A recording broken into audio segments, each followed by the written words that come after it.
Baik, Om Swastiastu, Assalamualaikum warahmatullahi wabarakatuh, salam sejahtera bagi kita semua, Shalom, Namo Buddhaya, dan salam harmoni. Baik, perkenalkan, kami merupakan kelompok 6 dari kelas 3B yang beranggotakan yaitu dengan saya sendiri atas nama Putu Satadadi Saputra dengan NIM 2017-051036 dan rekan saya yang kedua yaitu Adani Kadek Megidwi Cahyani dengan NIM 2017-051043 dan rekan saya yang ketiga yaitu Kadek Yuda Arimbawa dengan NIM 2017-051049. Kemudian rekan saya yang keempat yaitu Putu Wahyu Permana Arta dengan NIM 2017-051053 dan rekan saya yang terakhir yaitu Rahelia Resjuniani dengan NIM 2017-051059. Baik, untuk mengefisiensikan waktu, kita langsung saja ke pembahasan yaitu mengenai mata kuliah akuntansi keuangan lanjutan 1, yaitu materi segmen operasi. Dalam materi kali ini, ada pun 3 subbab yang akan kita bahas mengenai segmen operasi, yaitu yang pertama, konsep dan karakteristik dari segmen operasi, kemudian yang kedua ada segmen dilaporkan, dan yang ketiga yaitu ada pengungkapan dalam level entitas. Untuk itu, rekan saya Kadek Yuda Arimbawa akan membawakan submateri pertama yaitu konsep dan karakteristik dari segmen operasi. Untuk Yuda dipersilakan.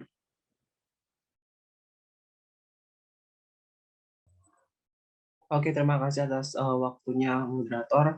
Jadi kita langsung masuk aja ya pada yang pertama part 1 itu yang mengenai konsep segmen operasi. Nah, di slide saya sudah menyatakan pada pernyataan standar akuntansi keuangan atau PSAK 5 itu menyatakan tentang segmen operasi. PSAK tersebut ditetapkan atas laporan keuangan entitas dan laporan keuangan konsolidasian usaha dengan entitas induk. Yang pertama itu mengenai yang instrumen utang dan instrumen ekuitasnya diperdagangkan di pasar publik atau pasar modal domestik atau luar negeri atau over the counter, termasuk pasar modal lokal dan regional, atau yang telah mengajukan pernyataan pendaftaran atau dalam proses pengajuan pernyataan pendaftaran pada regulator pasar modal atau regulator lainnya untuk tujuan penerbitan seluruh kelas instrumen di pasar publik. Ada 2 instrumen atau 2 syarat yang ditetapkan oleh pihak PSAK sendiri yang mengenai tentang segmen operasi tersebut. Lanjut, Sat. Nah, kita lanjut ke karakteristik segmen operasi. Ada 3 yang menyangkut karakteristik segmen operasi tersebut. Ini juga bisa disebut sebagai segmen dari komponen dari segmen operasi. Yang pertama, itu adalah karakteristik yang pertama itu terlibat dalam aktivitas bisnis untuk memperoleh pendapatan dan menimbulkan beban. Yang kedua ada tersedia informasi keuangan yang dapat dipisahkan, dan juga yang ketiga itu hasil operasinya itu dikaji ulang secara reguler oleh pengambil keputusan operasional untuk alokasi sumber daya dan nilai kinerja. Nah, ketiga karakteristik ini juga menyangkut pada pengertian segmen operasi tersebut, yang dimana segmen operasi ini merupakan komponen dari suatu emiten atau entitas dalam aktivitasnya itu untuk memperoleh pendapatan dan menimbulkan beban. Hasil operasinya itu dikaji secara ulang dan reguler oleh pengambil keputusan operasional untuk alokasi sumber daya dan nilai kinerja, dan juga terdapat informasi keuangan yang dapat dipisahkan. Nah, itu sih secara umum mengenai segmen operasi dan juga konsepnya dan juga karakteristiknya. Untuk lebih lanjut, itu akan dibahas lagi mengenai segmen operasi dilaporkan. Next. Nah, kita beranjak ke segmen dilaporkan, dan ini akan dibahas oleh rekan saya. Silakan.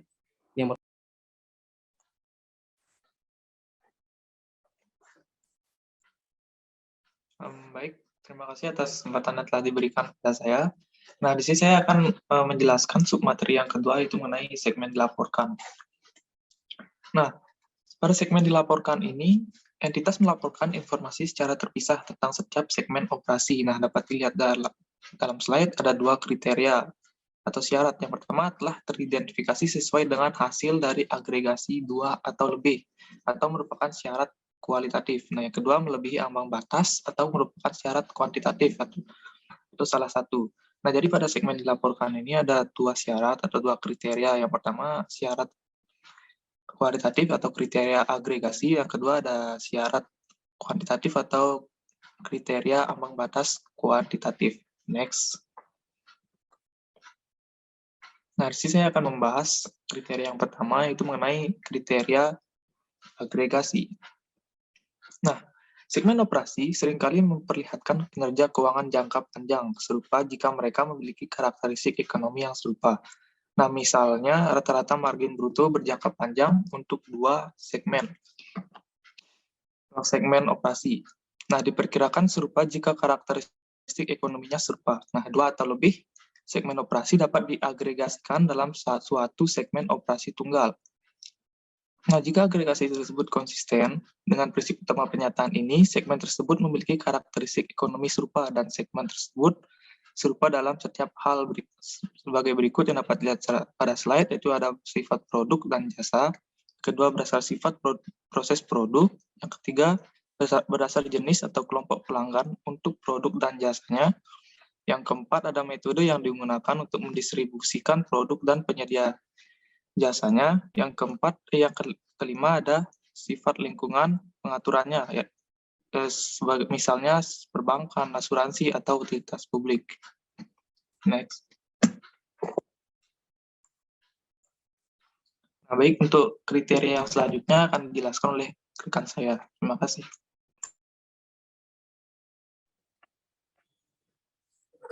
Baik, terima kasih atas kesempatannya. Di sini saya akan melanjutkan materi yaitu mengenai kriteria ambang batas atau kuantitatif. Nah, jadi untuk segmen yang dilaporkan itu tidak hanya dilihat dari kriteria agregasi atau kualitatif saja, namun juga dapat dilihat dari ambang batas atau yang juga bisa disebut kuantitatif. Adapun kriteria kuantitatif yaitu yang pertama, yaitu adalah pendapatan yang dilaporkan dari segmen termasuk penjualan dari pelanggan eksternal dan penjualan atau transfer atas segmen adalah 10% atau lebih dari gabungan pendapatan internal dan eksternal dari semua segmen operasi.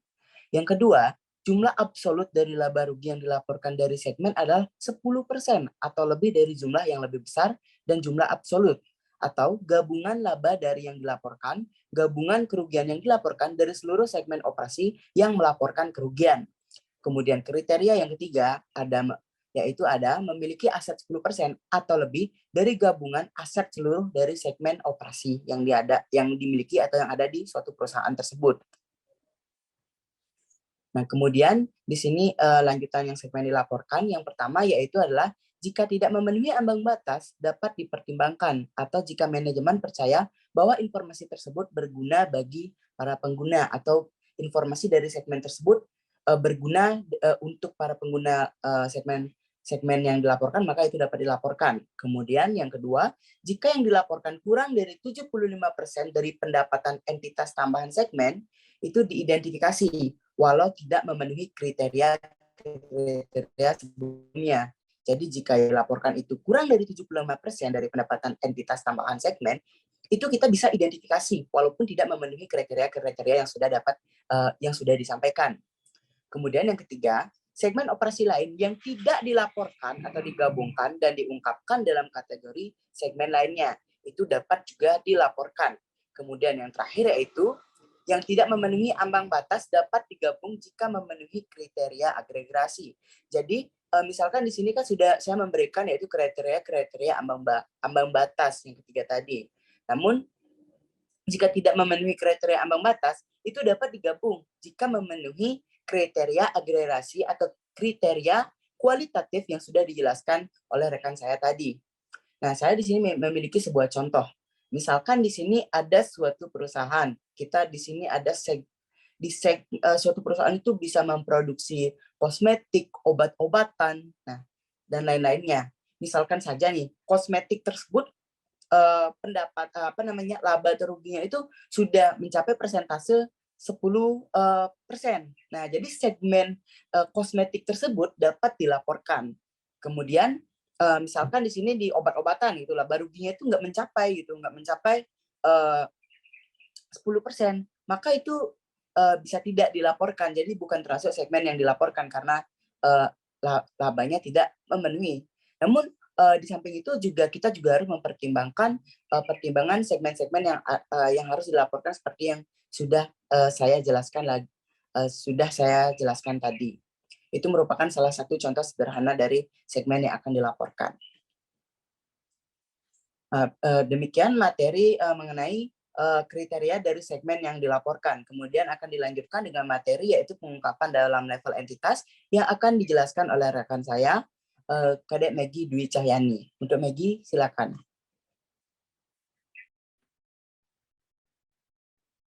Baik, terima kasih atas kesempatan yang telah diberikan kepada saya. Izinkan saya untuk memaparkan materi selanjutnya, yaitu mengenai pengungkapan dalam level entitas.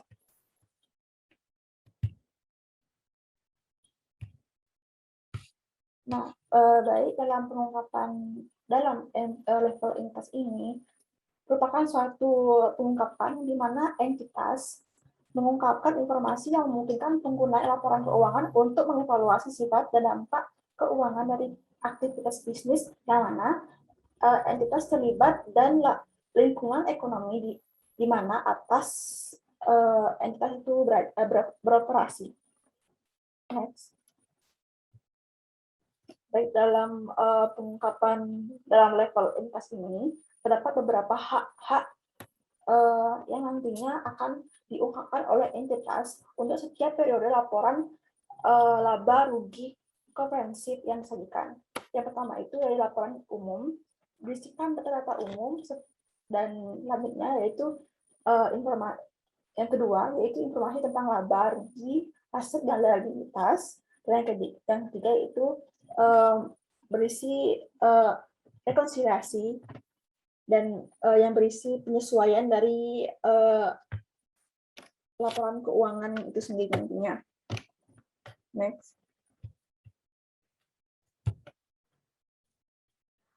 Nah, baik di sini saya akan menjelaskan mengenai informasi umum.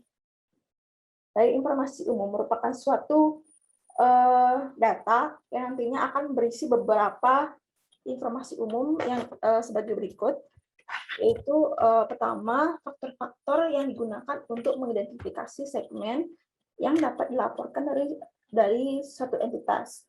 Contoh dari faktor-faktor yang mungkin akan dijelaskan itu seperti perbedaan dalam produk dan jasa, wilayah geografis, dan lingkungan peraturannya.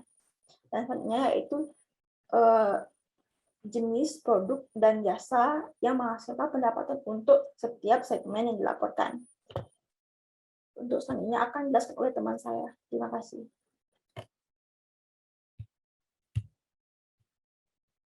Saya akan melanjutkan presentasi yang telah dijelaskan oleh Maggie mengenai pengungkapan.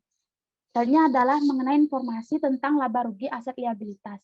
Informasi laba rugi segmen dilaporkan termasuk pendapatan dan beban tertentu yang termasuk laba rugi segmen dilaporkan dalam aset segmen, liabilitas segmen, dan dasar pengukuran. Yang pertama di sini adalah entitas melaporkan suatu ukuran liabilitas untuk setiap segmen dilaporkan jika jumlah tersebut secara reguler disediakan kepada pengambil keputusan operasional. Yang kedua adalah entitas juga mengungkapkan beberapa hal untuk setiap segmen dilaporkan jika jumlah tertentu termasuk ke dalam ukuran laba rugi segmen. Dan ketiga adalah entitas melaporkan pendapatan bunga secara terpisah dari beban bunga untuk setiap segmen yang dilaporkan. Entitas juga mengungkapkan hal-hal berikut untuk setiap segmen dilaporkan jika jumlah tertentu termasuk ke dalam ukuran laba rugi segmen yang dikaji oleh pengambilan keputusan operasional atau secara teratur tersedia untuk pengambilan keputusan operasional. Bahkan jika tidak termasuk dalam mengukur laba rugi segmen, yaitu diantaranya yang pertama adalah pendapatan dari pelanggan eksternal, yang kedua adalah pendapatan dari transaksi dengan segmen operasi lain dalam entitas yang sama, ketiga adalah pendapatan bunga, selanjutnya adalah beban bunga, penyusutan dan amortisasi, unsur-unsur material dari penghasilan dan beban yang diungkapkan sesuai dengan PSAK 1, bagian entitas atas laba rugi, entitas asosiasi dan ventura bersama yang dicatat dengan metode ekuitas, beban atau pendapatan pajak penghasilan, dan unsur-unsur material non-kas selain penyusutan amortisasi. Selanjutnya juga di sini entitas mengungkapkan hal-hal berikut untuk setiap segmen jika jumlah tertentu dimasukkan dalam ukur aset segmen yang dikaji ulang oleh pengambil keputusan operasional atau sebaliknya secara reguler disediakan kepada pengambil keputusan operasional. Bahkan jika tidak termasuk dalam ukur aset segmen, yaitu terdiri dari jumlah investasi pada entitas asosiasi dan ventura bersama yang dicatat dengan metode ekuitas dan jumlah tambahan pada aset tidak lancar selain instrumen keuangan, aset pajak tangguhan, aset imbalan pasca kerja, dan hak yang timbul dalam kontrak asuransi. Selanjutnya,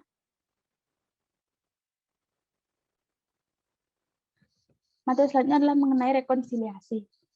Entitas harus menyajikan rekonsiliasi atau semua hal sebagai berikut. Yang pertama adalah total pendapatan segmen dilaporkan terhadap pendapatan entitas.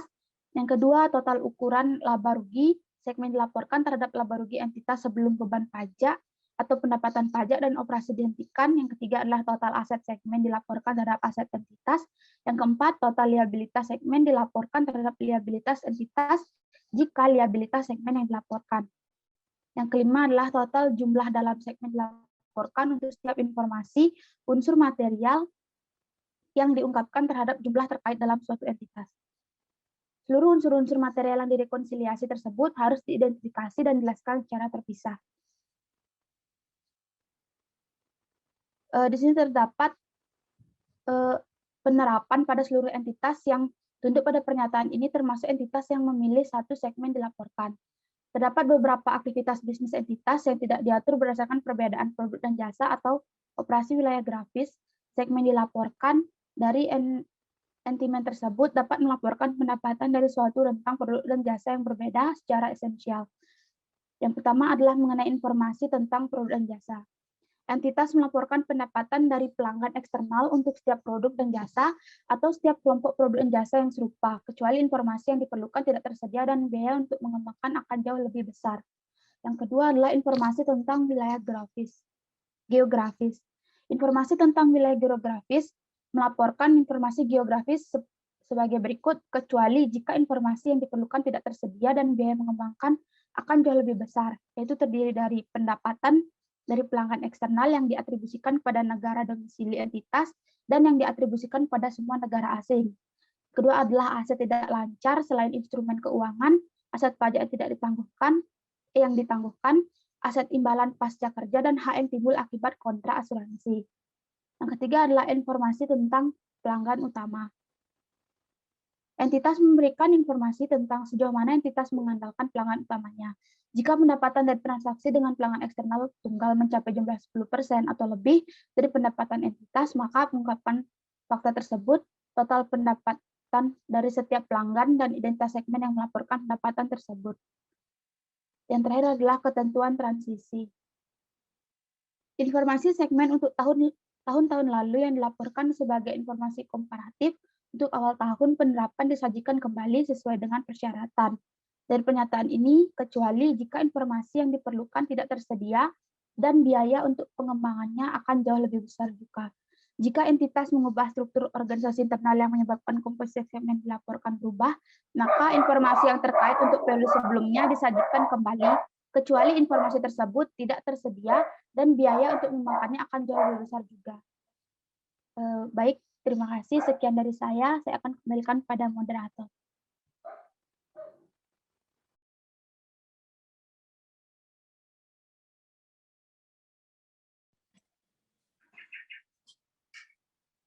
Baik rekan-rekan sekalian, terima kasih karena sudah menyimak presentasi kami mengenai segmen operasi. Sekian materi yang dapat kami sampaikan.